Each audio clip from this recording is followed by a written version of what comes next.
अक्सर हम लोग जरूरत और इच्छा में डिफरेंशिएट नहीं कर पाते।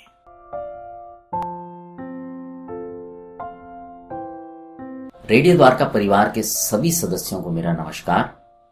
आज की कहानी एक कस्बे में रहने वाले राजू की है, जो कि वहां पर अपने दो भाइयों और मां के साथ रहा करता था। राजू की मां काम किया करती थी और उससे घर का गुजारा चलता था।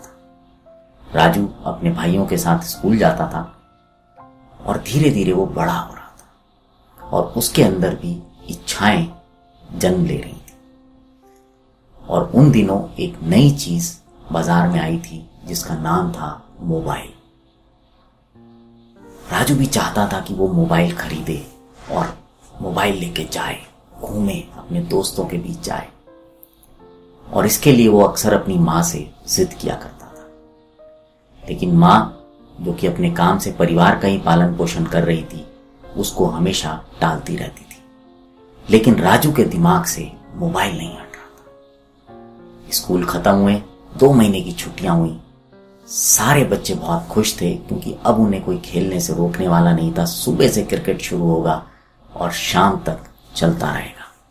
लेकिन राजू के दिमाग में कुछ अलग ही स्कीम चल रही थी। राजू को लगा कि ये 2 महीने का मौका है, मां तो मोबाइल दिलाएगी नहीं, क्यों ना मैं कुछ ऐसा करूं कि मैं मोबाइल के लिए बंदोबस्त खुद करूं। राजू ने एक दुकान पर नौकरी कर ली, 550 रुपये महीने पे, और वहां पर उसको रोज दिन के 2 रुपये भी मिलते थे चाय पानी के लिए। तो इस तरह से राजू ने 2 महीने लगातार काम करके बिना किसी दिन छुट्टी किए 1100 रुपये बचाए। और उन दिनों एक मोबाइल आया था जिसमें कि उसको 6 महीने के लिए टॉक टाइम भी फ्री मिलता था 1100 रुपये में। वो राजू ने खरीद लिया। इस तरह से राजू ने अपनी इच्छा पूरी की। राजू उस मोबाइल को लेकर फूला नहीं समा रहा था। जब भी आप अपने पैसों से, अपनी मेहनत से कोई चीज खरीदते हैं, चाहे वो मोटरसाइकिल हो, चाहे वो मोबाइल हो, चाहे वो एक बैट हो, चाहे वो एक स्केट हो, वो आपको एक अलग कॉन्फिडेंस देता है, एक अलग आत्मविश्वास आपके अंदर जगाता है।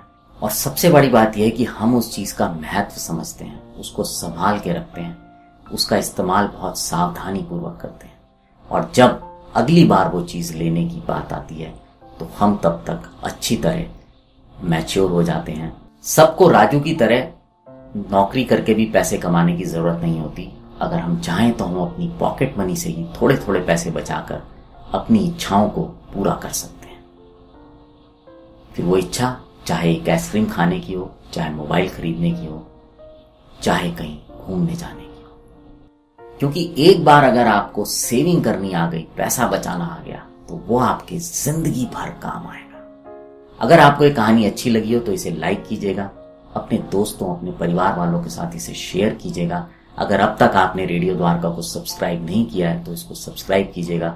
अब आपसे विदा लेता हूं। अगले हफ्ते फिर मुलाकात होगी किसी नई कहानी के साथ। तब तक बने रहें रेडियो द्वारका के साथ।